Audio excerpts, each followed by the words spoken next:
Welcome back to Giant Monster Week 4. We've been looking at giant creature features all week leading up to the release of 10 Cloverfield Lane. Today we finally leave Japan and head over to Korea for Yonggary. Our story follows a newlywed couple and their family. Earthquakes start happening in the area, which we come to find out is from the giant monster Yonggary. The military and such try to figure out what to do and how to stop Yonggary. A little boy figures out that Yonggary consumes oil, which I'm guessing Yonggary uses to fuel his fire breath. This information reaches the military. There's some kind of compound that they use on Yonggary, which leads to the conclusion of the film. I apologize for not sounding too enthusiastic about the story of this film. That's because it really is just standard affair with this movie. It's something you've heard before, and there really isn't anything new or different brought to the table here. The film was pretty much made on purpose this way to compete with Godzilla in the 60s. Yonggary's design looks like a cross between Godzilla and Baragon to me. The production company even enlisted the help from some Japanese special effects artists from the company Daiei, the studio behind the Gamera films, to supervise and help with the film. See, I find the history and behind-the-scenes info about this movie more interesting than the film itself, honestly. The director of the film apparently wasn't happy with the final suit for Yonggary because it didn't look terrifying enough. They lacked any more money to redo the suit, so they just went along with it. At the time of its release, it was a success in its own country.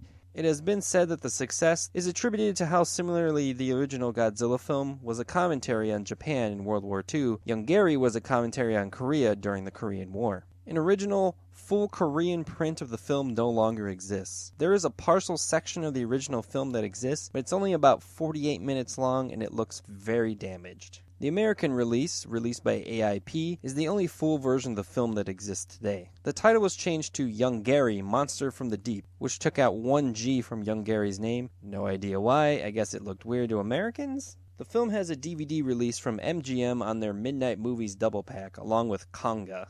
Maybe we'll get to Konga in a future Giant Monster Week. Recently, Yonggary was released on Blu-ray, which is still the American version, but it came with a new audio commentary track that gave us new behind-the-scenes info about the movie. Here are some highlights. Yonggary's name is a combination of Young, meaning dragon, and Pulgasari. According to the screenwriter Yu Sun Seo, Yonggary was a single-cell organism from outer space mutated by radiation. Perhaps the most significant landmark Yonggary destroys is the Japanese Government General Building, which was the seat of the Governor General of Korea from 1926 until 1945. The song Yonggary dances to in the infamous dancing scene is a surf rock version of the song Ararang.